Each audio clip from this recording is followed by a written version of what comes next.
We're going to begin with just some brief introductions by some of us, some of the presenters. We're going to be sharing about this work. So why don't we get started with Anayeli? Sure. My name's Anayeli, folks. Thanks for being here with us. I am currently a research analyst out of the Chicago area, and I've been with Project YANO for a long time, maybe like over 7 years. I started off as a volunteer, and I've been continuing to volunteer as I can long distance. So pass it to Lauren. Hi, everybody. My name is Lauren Morales, and I'm a high school educator here in San Diego, and I'm currently teaching ethnic studies and history of the North American continent, which is both my passion and expertise. I've been organizing with Project YANO for over 5 years now, and I was originally brought into this work to participate in a review of JROTC curriculum textbooks, which I will be speaking on later during this workshop. Thank you for being here to learn more about our work and support the people of Palestine. And I can go next. Hey, everyone. My name is David Morales. It's so good to see many familiar faces, read familiar names, and also new ones here in Zoom. Thank you all for being here on a Saturday morning. Um, I've been involved with Project YANO, the Project on Youth and Non-Military Opportunities, and COMD, the Committee Opposed to Militarism and the Draft, since I was in high school, which a junior specifically in high school. So it's been like 15, 16 years now or so. Um, and I'm also a former high school teacher and current faculty at UCSD. So excited to just share some anecdotes, some lessons with you all today on counter recruitment and our campaigns against militarism in schools. I'll pass it to Oren. And yes, my name is Oren, and I'm the program coordinator with Project on Youth and Non-Military Opportunities. That's Project YANO. And we work very closely with, and as you'll learn in a moment, we're founded by members of Committee Opposed to Militarism and the Draft, COMD. And so we can move on to the next slide. We'll hear a story of recruitment, then hear about the state of school militarization in 2025, then hear a story of counter-recruitment, meaning fighting back against school recruiters. And then finally, resources for taking action wherever you are. And with that, I'll pass it on to Anayeli. Thanks, Lauren.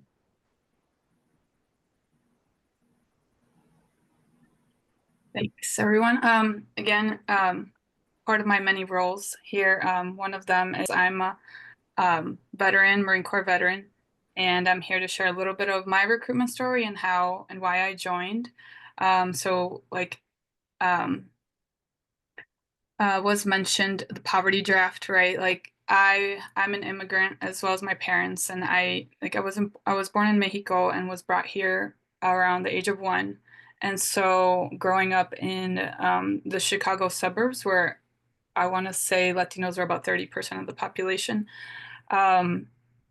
Yeah, I had, my parents were working class, and I had nobody in my immediate family or extended family that had gone to college. Like I did not know how to get there and that was a possibility for me.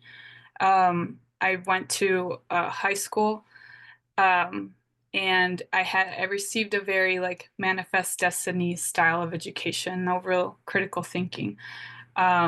So I remember, I want to say my first instance of being exposed to militarism was I was in middle school, about 6th or 7th grade, when a cousin of mine came home with a bunch of like bumper stickers, flyers, like a folder with a bunch of stuff from the Marine Corps recruiters. And that was actually my first exposure. So like the seed was planted for me then, because I thought it was like, ooh, it was so flashy, and I thought it was really cool. And so as I got older and into high school, and kind of that pressure of like figuring out what you're gonna do, you're like almost an adult, that kind of really set in for me. And I kept thinking, going back to like, oh, well, the military is an option. And Marine recruiters were always tabling at least a couple times a year at my high school. So I wanted to leave, I wanted to travel and do all these things. And I also was missing that sense of purpose. Like I felt like I wanted to do something noble and something greater than myself, but and they'll sell that to you.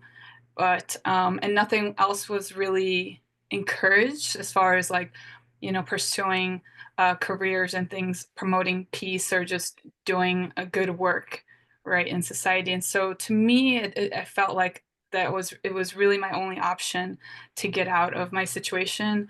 Because I kind of knew like if I stay here, I'm going to end up, working a minimum wage job, or I'm not going to be happy. I won't be able to travel. And so for me, I kind of looked for the recruiters. And so I was an easy recruit for them. Like they didn't really have to work really hard to convince me, because I didn't hear there was no Project YANO. There were no folks that had already gone through and kind of helping me think critically about my decision. And so I went right after high school, which I graduated in 2006. I went to boot camp in August of 2006, and I ended up being stationed in San Diego at the Miramar Air Corps Base. And so my active duty was from 2006 to 2010. And what I didn't know when I signed was that I would be also serving an additional 4 years after my active is inactive status. And so, and those years are like if they need you or they want you, they can call you back anytime, and like that your contract is bound by that. So a little FYI for folks. Next slide, please. So the DoD received about 8,515 reports of sexual assault, and also more than 29,000 active duty service members reported experiencing unwanted sexual contact, compared to nearly 36,000 in 2021. In a survey then. Also, reports estimate that actual sexual assault prevalence may be 2 to 4 times higher than DoD estimations, because a lot of sexual assault goes unreported, unfortunately, which is a problem in the military and outside of the military, right? But in the military, it's even more, I would say, because of this very like masculine culture and of like it's just it feels very much like you can't report things, and nobody's really going to support you or believe you if you do report it, because you're one of a few, if you're a woman, you're one of a few that the culture is very much like you're seen as pretty much like a slut, like regardless, and so to talk about a little bit more about my experience, I was sexually assaulted by a group of Marines that I worked with. Some I didn't work with, but when inevitably my command found out, I was at fault, and they told me like, "Well, what did you think was going to happen by you going to that party?" Um, the males were definitely protected. I was told that if I opened my mouth, that their careers would be ended, and if that's what I wanted. The onus was on me, like that I should have known better. I shouldn't have been there, and the message was very clear to me that they were being protected and I was the one at fault. And so, yeah, so that was a lot of my experience, and that was within the first year of me being in the military, and I feel like this naive sense of like, oh well, I thought we had each other's back kind of quickly fell apart. um Next slide, please. So some of the going back to like why I initially joined, right, the camaraderie, that was I'll say like these promises that my recruiter made to me, um, was this was one of the many reasons I joined, was the camaraderie, right? But I didn't realize that like I was actually going to have to watch my back from my peers, that they didn't have my best interest at heart. or my higher ups, even though they were supposed to be, leaders that I supposedly looked up to. And so it just was, sorry, my dog is working. And then I'll go on to the GI Bill. So education-wise, I initially high school, I had a difficult relationship with school. Like I hated high school.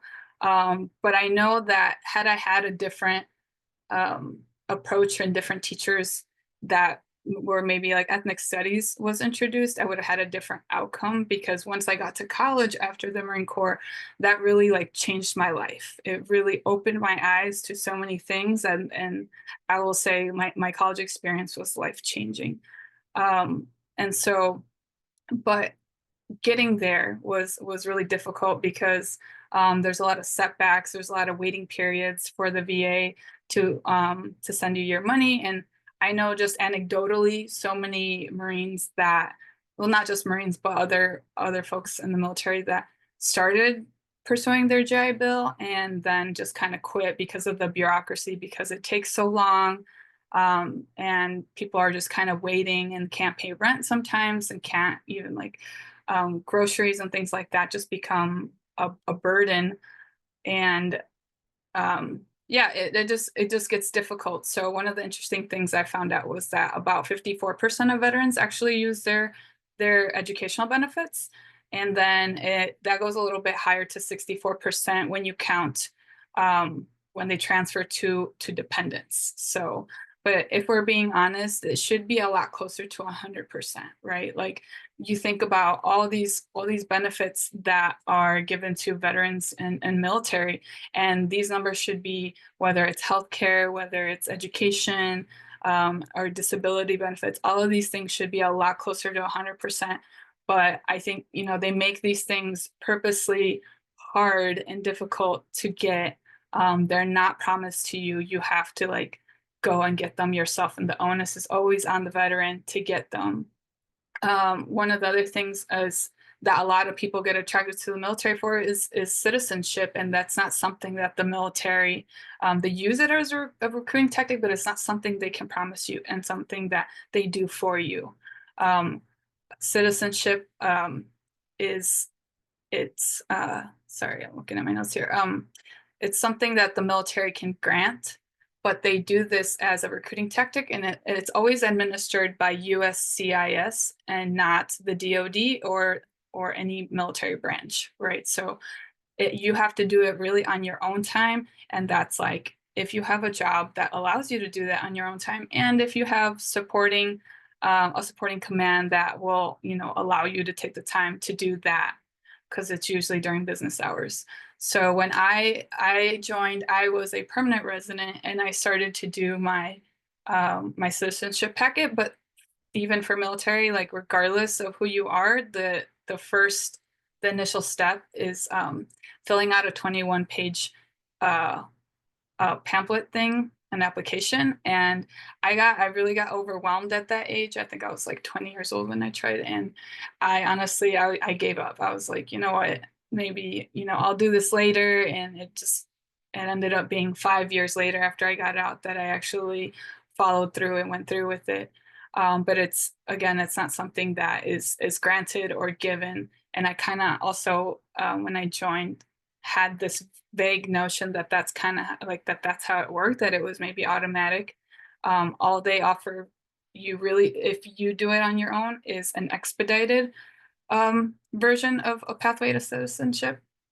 And then also I learned recently that recruiters they have been using this thing called parole in place, or PIP, which provides temporary legal status to certain undocumented family members. But because of the Trump administration's stance on this, recruiters have been told to stop promoting this aspect of it. So the policy really started in 2007 and has been a recruiting tactic, but ever since, but has never been guaranteed, right? And yeah, so now there's fear that so this was for family members.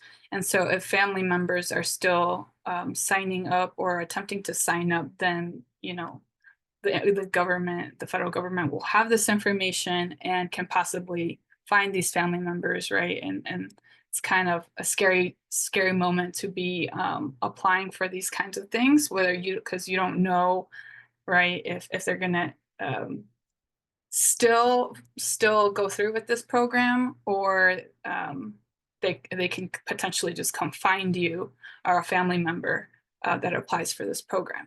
So yeah, and then the last piece I'll discuss is the healthcare aspect. So after I got out, I didn't know till years later that because of the sexual assault that I experienced, that I could apply for disability. So, and I knew that I would have to prove it. I knew that I would have to have a trail of paperwork as proof, right? And so it took me like a 5 years after I got after 2010 to kind of start doing that. And it was a really difficult process because I thought, healthcare workers are here to help. They want what's best for you and things like that, but that was not the case. Every time I told my story and I talked to someone new, I remember a social worker at the San Diego VA, and one of the things he had said was, well, did you do anything to provoke your assailant? Like, did you do or say anything? And I was just, like, what? Like, I was taken aback. And things like that made me just like not want to proceed. Like, if this is the type of feedback and just treatment I'm getting, then like, what's the point? Because I wasn't believed while I was in the service, so I just felt like, why would they believe me outside? And it took me a long time, about 5 or 6 years in, when I finally applied. I was denied initially, and at the time I had a really good social worker that I was therapist I was seeing, and she really pushed me to fight the denial, to appeal the claim. So a year later, I finally had the courage, like a month before the deadline to give you like a year to appeal. And I finally got the yes I was looking for that disability. But it was a very lengthy and tedious and just mentally exhausting process to go through. And so when you see homeless vets, just know, like, yeah, like they should be entitled, right? They should be given this help, but they're not. They have to go and get it and fight for it. And even when they do, right, they're not always believed or get the help that they need. So yeah, so that is my piece. I hope I provided some insight to some of the experiences from my perspective as a veteran. Next slide.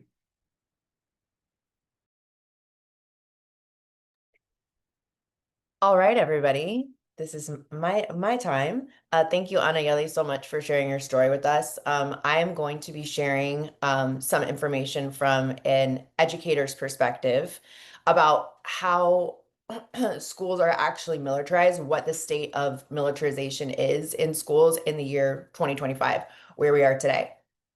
Slide.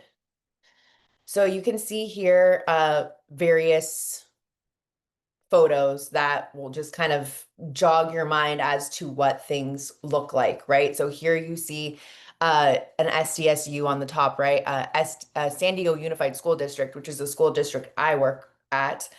Students handling weapons on a JROTC field trip. And I actually work at a school that has a JROTC Army program. And I'm going to be sharing with you information as like how schools are actually militarized, both legislatively and in all kinds of different practices. So slide, please. So when you hear the term of militarized schools, you might think about, how does this actually happen? And there are multiple ways in which schools are militarized. And the fact of the matter is that the United States military has pervasive access to youth at their sites of learning. So legislation actually mandates in this country that armed service recruitment have access to youth at their educational sites. So for example, when No Child Left Behind was passed into law by George W. Bush in 2002, and later replaced with Every Student Succeeds Act, which was signed into law by Obama in 2015. These two pieces of legislation mandated that high schools receiving federal funds must provide certain student contact information to the military, including their names, addresses, and phone numbers upon request. And schools must also allow recruiters to have the same access to students at their sites of learning as employers and colleges. Just want to point out that these pieces of legislation are bipartisan, and that really highlights the bipartisan support of school site militarization.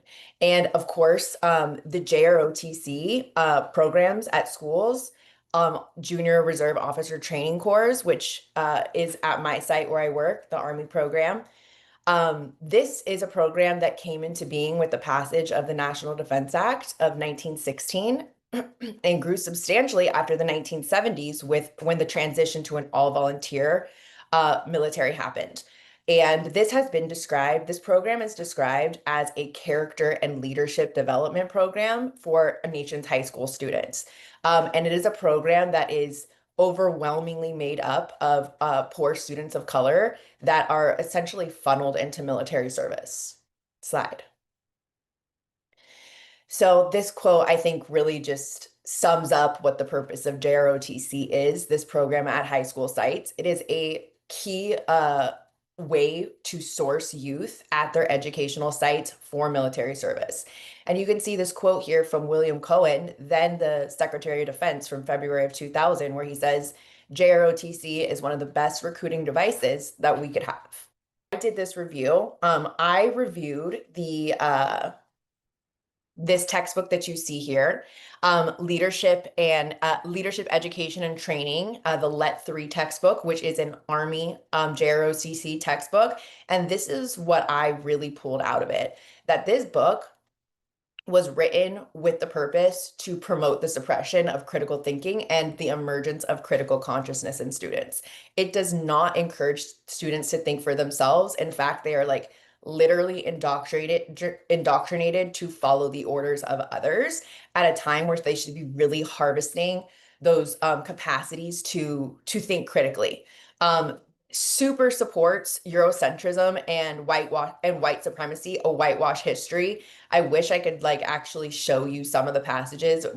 I wish we had more time because it's terrible. And it definitely lacks an accurate representation of what military service actually looks like. Nowhere in this conversation, in this textbook, does there mention that the US is also among the most racially divided nation in practical terms of education, housing, and healthcare. There's no context in this chapter that there's no historical context that is given in this chapter to help students contextualize how US society has become so wrought with oppression amongst minoritized and marginalized people. And I'm so happy that I could share a little bit of my findings with you. And before we leave today, I will also be dropping the link in the chat. That is the full report of what our textbook reviewers found, as well as my own article that summarizes my findings with the LET 3 textbook as well. And now I am going to pass it off to David, who is going to give us a little bit more of a practical learning about how militarism can be resisted in schools and his own experience and his own situation. Thank you. Thank you so much, Lauren, for that very thorough analysis and sharing of the state of militarism in schools. So as I mentioned before, I've been involved in this work for a long time, since I was a high school student, and a leader in the campaigns that we led. And I want to share a few stories, anecdotes, and lessons with you all from our successful campaigns against militarism in schools in San Diego. Victories that set precedent and inspired similar campaigns in other parts of the country. And while it's been a while since they took place, they continue to inspire us and remind us that wins against the most powerful military ever assembled are possible. So first, I want to paint a snapshot of what we were facing in my high school. in the broader community. And then secondly, I'll share how we organized and led campaigns against militarism in schools. And finally, I'll highlight some of the victories that we were able to achieve. So first, I want you all to picture yourself in high school, or to imagine a family, a sibling, a family member, a friend, a high school student, right, showing up to the first day of class. And you pick up your class schedule and you're figuring out if you have the same class as your friends do, right? And you see the words JROTC on it. No prior notice. You definitely didn't pick the class. You have no idea what JROTC even is, only that it has something to do with the military. And later you find out that on some days you have to wear the military uniform, you have to shave, you have to groom, or you have to do your hair in a certain way, and that you have to engage in military drills outside of the classroom, and you have instructors screaming at you, right? This is what was happening at my school. We were showing up on the first day of class, being placed in JROTC, and this was happening on my school. It was happening across San Diego and undoubtedly across the country. Now, my high school, Mission Bay High School in San Diego Unified School District, was majority Latino, Latina, Black, low income. This was the school that I was enrolled in because of where I lived and the middle school that I attended. Later, of course, I would learn about the history of segregation in San Diego and how certain students are tracked into specific career pathways based on how they are perceived and the assumptions that are made about their capabilities. But at the time, we didn't initially question why students who looked like me were systematically relegated to the trades or the military, while a small percentage of whites and affluent students took the advanced college-going smart classes, right? It was just something that we thought was natural. That's just how it is. Well, I remember my sophomore year in high school, I was finally going to take an AP course. It was going to be my first advanced placement course, right? This is what AP stands for.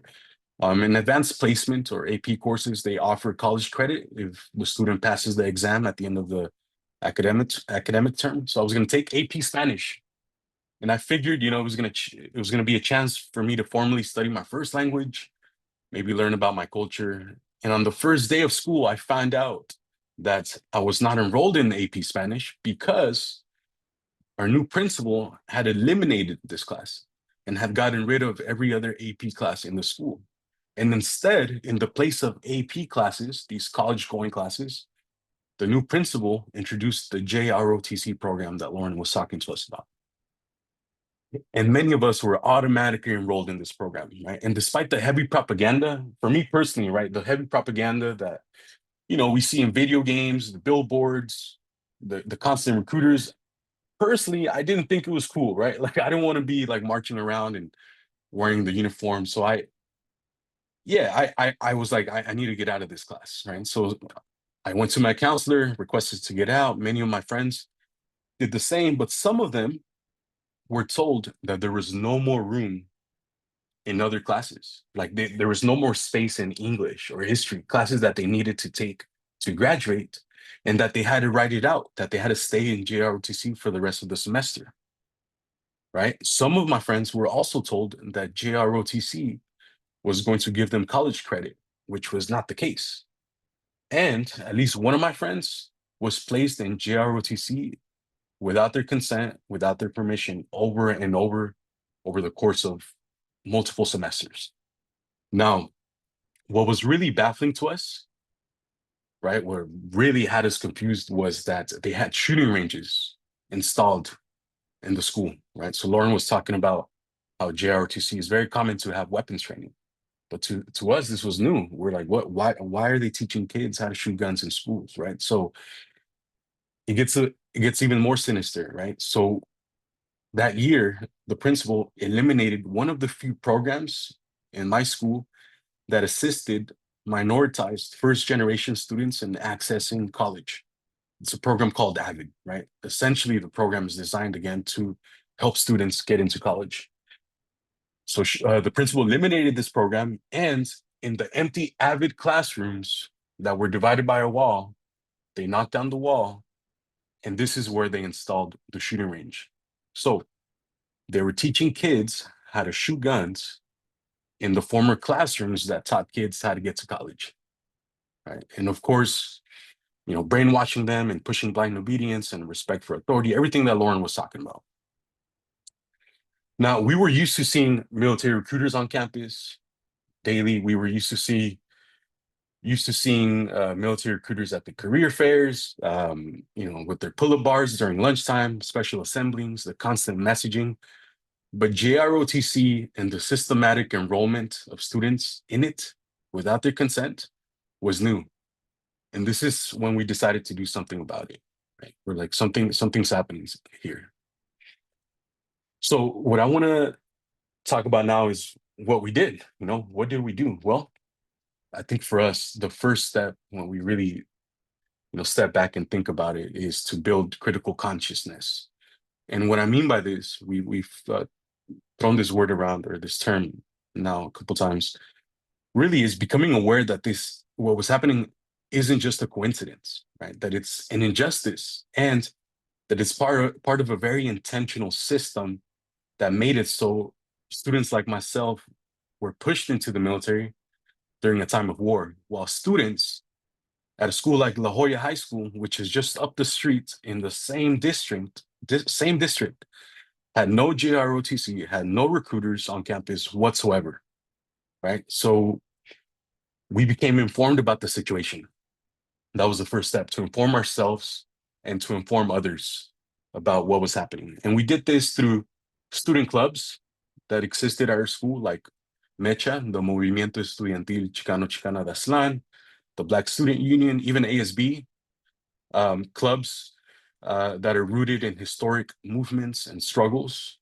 Now, oftentimes these clubs are social, right? And they organize like fundraisers and parties, and that's okay too, right? But in my case, our club, our Mecha club, was advised by a teacher who was raised and trained as a politically active, involved teacher in Mexico, and who brought this work and analysis to the US. So I want to give a shout out to Maestro Villanueva. You see him here. And he was a sympathizing teacher. There weren't many teachers that dared to get involved or to raise the issue, but the few that were present, like Maestro Villanueva, were key in helping develop this critical consciousness among students, right? And to help us see that the message that the school was sending us was that we were essentially viewed as cannon fodder for the military and not good enough for college. So we also involved parents. We informed them about what was happening. When the moms found out that there's weapons training in schools, they lost it, right? It's outrageous. Like when people actually know, right? It's very kind of, sometimes it flies under the radar. But when people find out that there's weapons training, they lose it. And we would also reach out to other schools. I remember like after school, going to other high schools and talking to other Metro clubs or my peers and telling them, this is happening at our school, what's happening at yours. We had meetings with community organizations, organizations like ARE, the Association of Raza Educators, and many other community organizations, really just, again, building critical consciousness. Eventually, we formed a coalition with very concrete goals. And this is what now I want to talk to you all about some of these strategies that we developed, right? Some of the strategies and the mobilizing that we did. So we did form the Education Not Arms Coalition, and this was formed with parents, students, teachers, community members, and we had these concrete goals that you see here, right? We wanted schools to stop placing students in JROTC without their consent, to stop telling parents and students that this class helped them qualify for college when it didn't. And we wanted to ban weapons training in schools. We didn't want shooting ranges in high schools. We argued that weapons training didn't have a place in schools, especially when there are young people being killed by gun violence in the community, and when there's like a budget deficit. Like it just didn't make sense to us. And eventually, we also pursued. We had subsequent campaigns where we limited the amount of visits that recruiters can make to campuses and set a more college-going curriculum as the default graduation curriculum. But I'll talk about that in a moment. But we formed a coalition, right? This was really important. Now, this coalition was formed with organizations like Project YANO and COMD, who have been around since the 80s or before. Like some of the organizers that continue to be part of Project YANO, some of the organizers I see here present on this call have been doing this work, you know, since the Vietnam War era, and brought all of this experience and this knowledge with them to the campaigns that we continue to lead today. And what we learned from them and others in the community, and what we learned together, was that we had to be really strategic about how we went about doing our work, right? Like we were trained to convey our message in a certain way. So this is going to be important for those of you all who are considering engaging in this work in other parts of San Diego, or even in San Diego and other districts, right? Because we have focused primarily on San Diego Unified, but there's many other districts and schools in San Diego. So we learned that we couldn't say or attempt to organize against JROTC or the military as a whole. Like we couldn't come out and say outright, like we're against the military, or we want JROTC gone, because it's impossible, right? You know, Lauren was talking about the No Child Left Behind Act. Like there's federal legislation that mandates that the military has access to students. So if we came out and said, you know, we're anti-military in a very pro-military city, we would just get written off. So we had to be strategic about how we went about in organizing against weapons training JROTC. And we had to invoke things like zero tolerance. We had to invoke and argue why, you know, weapons didn't have a place in schools. We had to invoke student privacy, for example, when we were talking about why it was important to limit the access that recruiters have to students, right? They shouldn't have unfettered and unlimited access to students. So we had to be really strategic so as to not alienate potential supporters within the community or in the school board. Now, speaking of school board, part of our strategy was mobilizing to the school board meetings, and with the school board members who are the ones who are making decisions about what happens in school, right? So as you can see here in these photographs and these images, we would mobilize to school board meetings, and we would make this fun, you know, for students. I mean, imagine being in high school and you're like, what, you know, I'm gonna go to this boring meeting that lasts 4 or 5 hours, and they would literally put our agenda item at the end of the meeting in hopes that we would all leave, right? That we would get tired of waiting and we would leave. But we would try to make these mobilizations to the school board meetings fun. I remember convincing all my friends to come. You know, we would go after school, we would make signs, we would convince our friends, we would provide food. Organizations in the community would charter buses for us to help transport us after school to the school board. And then we would sign up to speak. So we would speak publicly to the school board. We had teachers speak, we had parents speak to the school board. So this mobilizing to the school board meetings was a key part of our strategy. We also mobilized in other ways. These are some photographs of a walkout that we organized at Mission Bay High School. In this occasion, we walked from our school to the local recruiting station with signs that say, I mean, you read them here, right? Education on arms, more AP, less JRTC, essentially organizing against militarism in our schools. And we also mobilized in the media. So we shared our message in local news outlets. We raised awareness about what was happening. We had parents speak to the media, you know, teachers, students. Now, what I want to say here or at this part is that it wasn't always easy, right? This work, this campaign took years. And I'll talk about our victories in a moment, but it took years. It wasn't just like we had to have endurance. And also there was a lot of harassment and intimidation that we faced as teachers, as students, because we're essentially telling the world what was happening at our school, right? Through the local news, through the local media outlets. In my case in particular, my principal was not happy that I was doing this, right? That I was getting in front of cameras and sharing the tracking, the segregation, you know, that was happening. And I remember there were occasions when she would pull me out of my class. Like I'm supposed to be like in class, like learning, studying, you know, and she would pull me out of like English class or my history class or whatever it was, math class, and she would like bring me into her office and she would sit me in front of her and like the head counselors next to her, and they would just interrogate me and they would say, you know, like, David, do you think you can do my job better? Like, you think you know any better? Like, why are you saying those things? Basically saying things to dissuade me from putting her on blast or doing the work that I was doing, right? Now, eventually, my senior year, as you know, as we were in the middle of this campaign, I was eventually actually banned from my graduation ceremony because of my activism. So the principal said, you know, David, you're not going to walk, you're not going to participate. And it was a clear retaliation.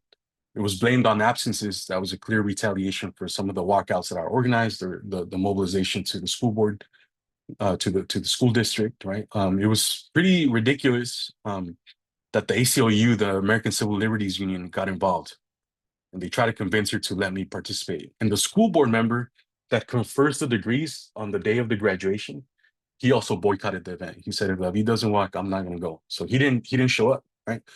But she stuck to her, you know, she held her ground and she didn't let me walk. And you know, the community showed up and there was like a little small action outside of the graduation ceremony. And ultimately it was okay, you know. I think my involvement and the learning that I did gave me the confidence to stand up for myself in any case, to see that this work that we were doing was important. And I think, you know, I'm gonna share some of the victories that we achieved in a moment now, but something that I guess less tangible and that we really don't talk about maybe enough is the internal change that happens among students or people who participate in this campaign, the mindset, right? Participating in this work, you know, being civically engaged and being reprimanded for, you know, what we say students should be like, inspired me to become a high school teacher myself, eventually to continue, you know, doing this kind of work, to go on, get a master's, PhD, etc., and to continue to do this work till this day, right? Um, and I think that uh, if you think about, or you look at the handful of students, the group of students that was involved during this time in these campaigns, like they're all doing amazing things, and that's something that you know, as Project YANO and COMD, the organizations that we're a part of and we're presenting as, that's something that we truly believe in, that we believe in thinking critically and pursuing careers and work in social justice, right? As opposed to the blind obedience, the suppression of critical thinking that Lauren was talking about earlier. So just quickly now, I want to just review and share some of our accomplishments, our victories. So we were victorious, we were successful in San Diego Unified, in one of the most militarized cities in the US, in the world. And we want to share some of these victories with you all, victories that have inspired others across the country as well. So we did manage to ban weapons training. So my senior year, it was a massive mobilization at the school board district. The board voted to end weapons training. So there is, to this day, there is no weapons training. There are no shooting ranges in San Diego Unified School District. So at over, I think it was like 13 high schools got rid of their weapons training program through JROTC. Now, it doesn't mean that it doesn't exist in other schools that are not part of the district, right? But we were successful in getting rid of weapons training, which was one of our main goals. We also got the district to circulate a memorandum dictating clear guidelines for enrolling students in JROTC, right? So they can only be enrolled with their prior consent and their parents' consent, and they can't be misled by being told that it's going to give them college credit. We also limited the amount of visits that military recruiters can make to school campuses to twice a year. Before, they were there all the time. Every single day they were there. I would see them, you know, in the lunch quad, you know, or walking the halls. And now, you know, according to policy, they should only be there 2 times a year.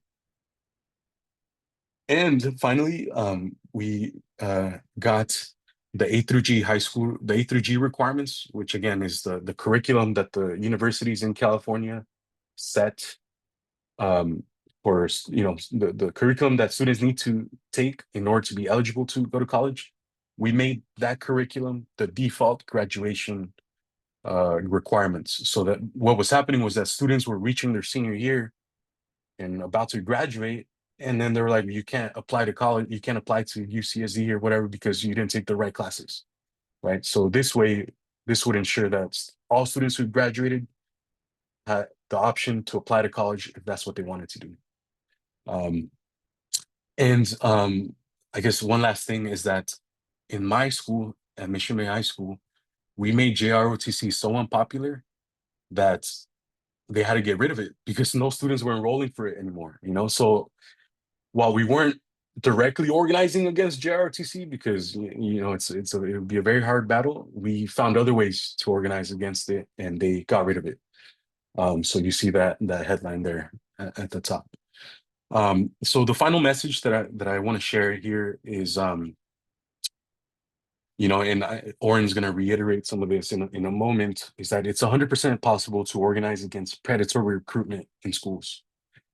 We have resources, we've developed toolkits and resources over the years, and we'll share those with you all. But it's possible to do this in your own community. We can continue to do this in San Diego. And the work continues, like it's not over, right? Like even though we've campaigned and have been successful, we have to remain vigilant and keep an eye on what's happening in schools, because a lot of things revert back to what they were before. So we are currently engaged in campaigns now, and if anybody is interested in organizing with us, please let us know. And with that, I'll pass it to Oren. Thank you so much, David. Yeah, such a powerful example. And we want to just recap some of the learnings from this amazing effort. Next slide. So the first is that slow work works. And despite a direct appeal to a school board banning JROTC not having ever happened, ENAC, the Education Not Arms Coalition, demonstrated that campus recruitment can be greatly reduced or eliminated by other means. We can chip away at the foundations together. The key tactic we want to highlight is going after the low-hanging fruit, by which we mean any aspect of any recruitment program on a campus that is likely to be seen as unacceptable, such as shooting ranges, such as lying about graduation requirements, that are also designed to boost or coerce more JROTC enrollment. And so these egregious features are unpopular, and eliminating them can be won.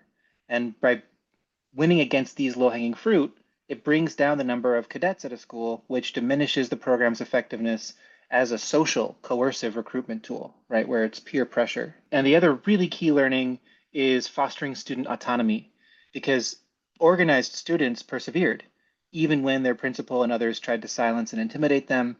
And once the students made it so that boycotting JROTC became more legitimate, became cooler than joining it, that made it impossible for the district leadership to sustain. And so for wherever you are, or whatever school communities you might be connected to, these are questions that you can consider for addressing militarism in that place. So number one is, what props up that school's JROTC enrollment numbers?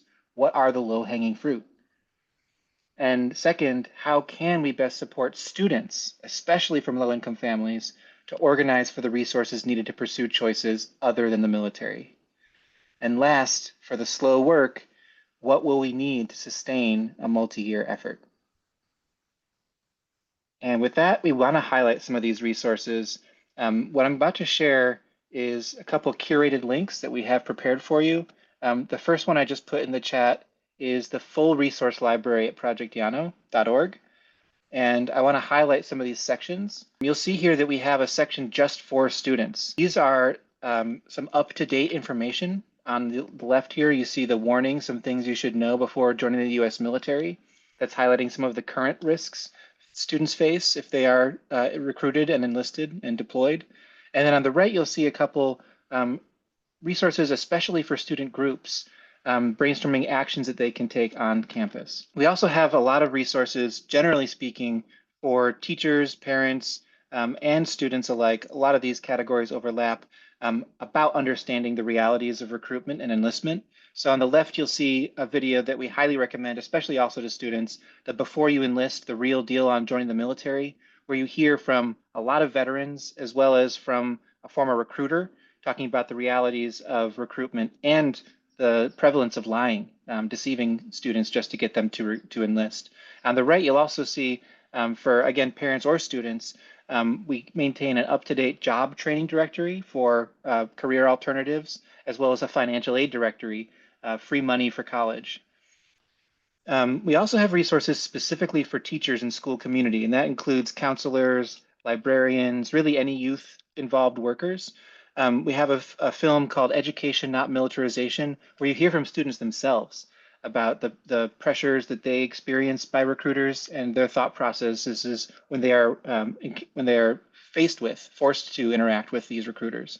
And on the right, you'll see a couple of brochures that are available in English and in Spanish that are, again, up to date, understanding what exactly enlisting entails. It's not just a job, talks about how, you can't quit. If you quit the military, you might, be put in jail. And what every young woman should know details more about the sexual assault and other sexual violence that we had heard about before as well. We also, again, have curated resources for anyone, and this is students, parents, teachers, school community, who might want to help in organizing students to oppose militarism in their schools. And so there is an entire JROTC organizing packet that goes over a lot of the lessons from today, as well as reports on all the different ways that Project YANO and other groups have successfully won campaigns.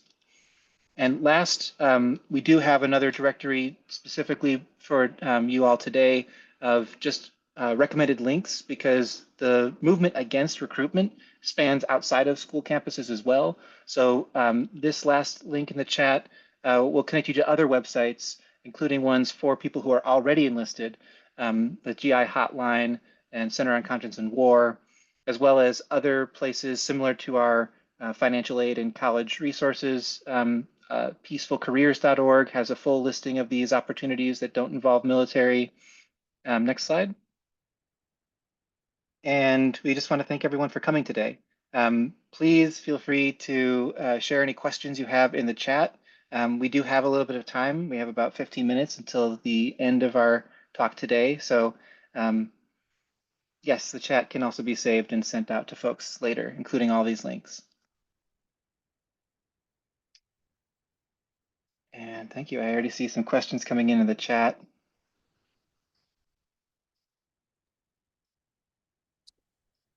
Yeah, thanks, Enrique, for that question and for bringing up this. So for those of you who are unfamiliar, the Border Patrol, the government, through the Border Patrol, has a similar program to, in some ways, it's similar to JROTC, but it's specifically for the recruitment of young students into the Border Patrol, or and it's called the Explorers Program.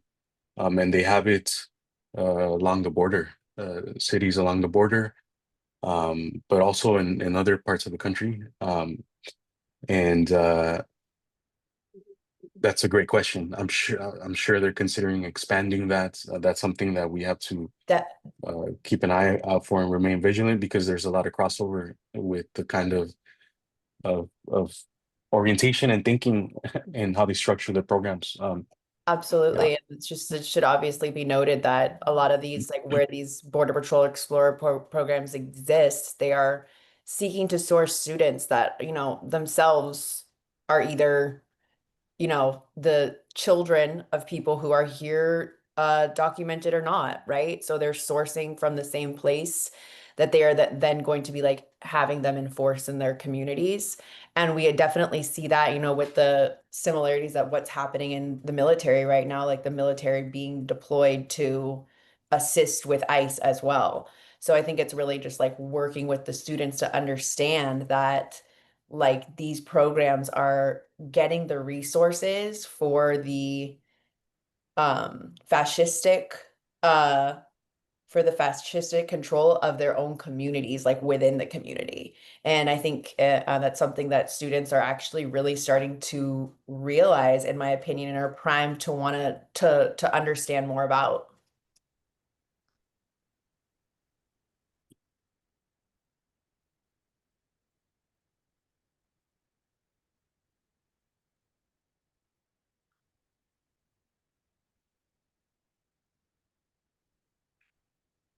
I see your question of if the chat can be sent to everyone later. Yeah, there's some great resources and links there. We'll make sure to save the chat and share that. I think we can do that, right, Simi?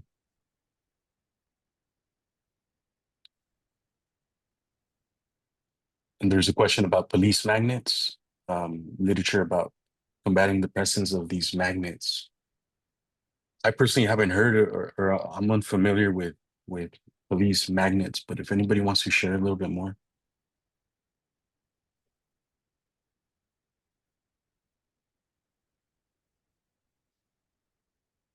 Hi, this is Chris from Los Angeles. Hey, Chris. Hey, thank you for the great presentation and your successes. Very inspiring. I work with a group that is present in two high schools in Los Angeles, and they both have police magnets. And this is, so we haven't talked about magnets, high school magnets, but it's an entire program where you're in class all day with other students in this magnet, and it's very compelling. I mean, police officers in LAUS, I'm sorry, police officers in Los Angeles make a good salary. And so it's a challenge. And I haven't seen a lot of literature about it. We work with a group in Los Angeles called Stop LAPD Spy, and they're very helpful and knowledgeable. But just listening to your presentation, I think a kind of a more, you know, uh, structured approach toward addressing this would be very helpful. Thank you for sharing that. I think it's beautiful when, people listening to this presentation can apply this information to their own context, right? I mean, that is super applicable to organizing against something like that. And I see that Adam has their hand raised. Adam?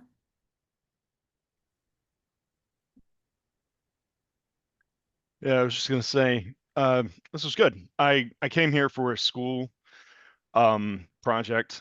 I'm still going to Mesa College in San Diego. I'm transferring in the fall to one where I live now, Minnesota.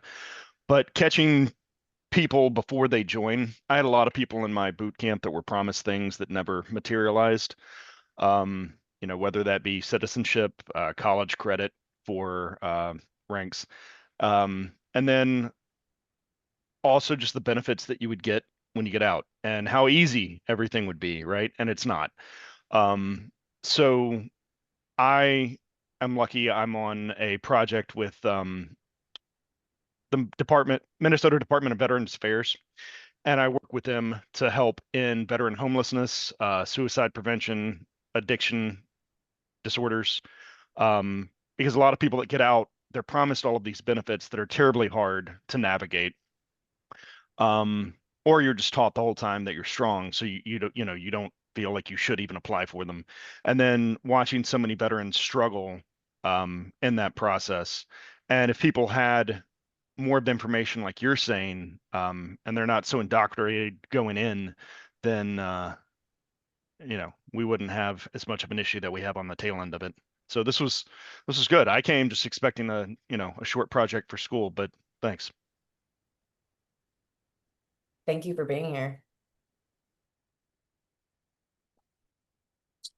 Yeah, thanks for sharing, Adam. And yeah, I think is why the perspective of veterans is key. Like Anayeli's story is so powerful, and we also work with other veterans and have veterans share their firsthand experiences with the young students that we when Project YANO leads presentations in classrooms, gets invited to classrooms to speak on the issue. It's so important for us to have the voice of veterans who can share their firsthand experiences.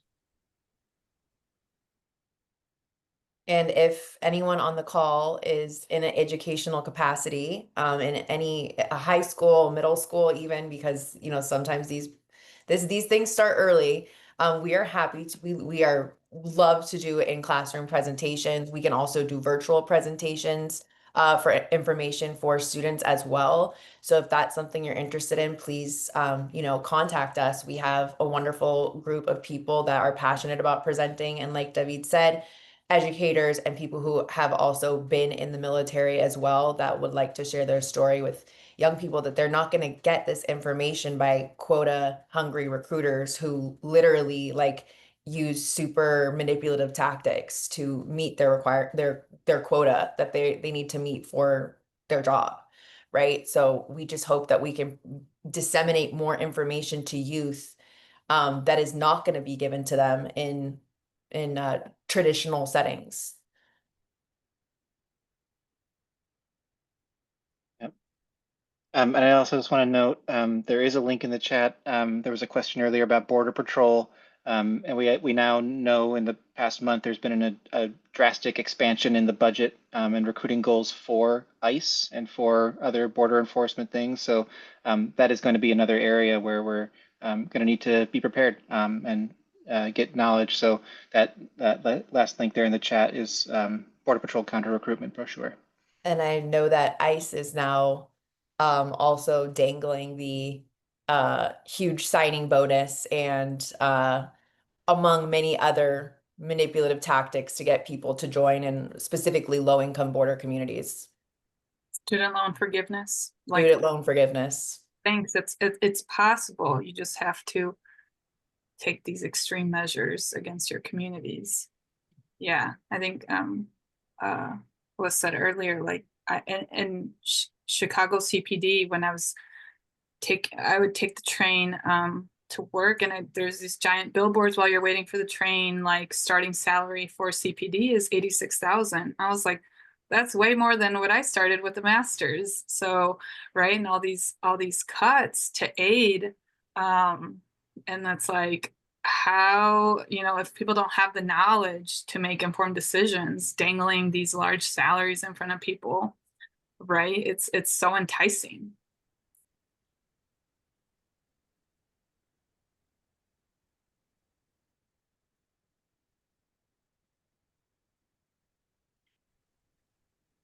There's a question for you. Yeah. Hi, thank you for all the presentation. For Lauren specifically, do you have any excerpts or specific things you remember from the JROTC textbooks? Well, you know what? That is a great question. And that actually reminds me to link in the chat right now, which I said I was going to do and I didn't, the link for the synthesized JROTC textbook review report. As I was mentioning, like what really, and I did this at this point like 5 years ago, but what really sticks out for me was kind of a little bit what I touched on about how there will be mentions of things that should be talked about, i.e., like diversity on a very superficial level, inclusion, right? Where it's like they'll use a Star Trek analogy, like what I was talking about, to teach these things, but they will not like use any actual real world situations. They had one sentence in the book about how the military was segregated until the 50s, right? And I guess what really just like stuck out for me is that like the whole textbook, this leadership textbook, like just sanctified chain of command, right? And you're teaching this to a teenager that basically never question what an authority tells you, right? And that's like one of the biggest things I walked away with as an educator who, well, I'm an ethnic studies and U.S. history teacher, like I mentioned, who really believes in education for liberation. and I believe in fostering critical consciousness in my students, it's like negating that type of work. So I guess for me, also thinking that the people that are teaching these textbooks are also not teachers, right? They don't go through teacher education programs, which teacher education programs, even ones that espouse themselves as being teacher education programs for teachers who care about social justice, this is not included in those programs. This is not talked about enough for educators who are in training to learn how like militarism is a social justice issue in schools that deserves like serious attention. So I don't know if that like answers your question, but those are just some things that like really stuck out to me. And like as I mentioned, I did put the review link in the text in the chat, and so hopefully you can take a look at it and see some of the findings that myself and the 14 others wrote about.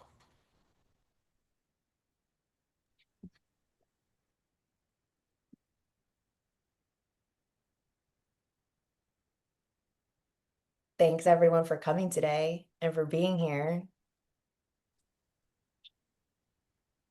and helping us raise $1,200 for the Samir project. So let's all just hold that in our heart that collectively we have raised $1,200 for the Samir project, which is going directly to help people in Palestine. So thank you for that as well. And unless there's another question or two, we're right at time. So yeah, thank you everyone who has shared today. Thank you everyone for your questions. And we hope to remain in conversation as we continue to fight against militarism and the militarization of youth. Bye, everyone. Stay in touch. Have a great day, everybody. Enjoy your Saturday. Thank you. Bye.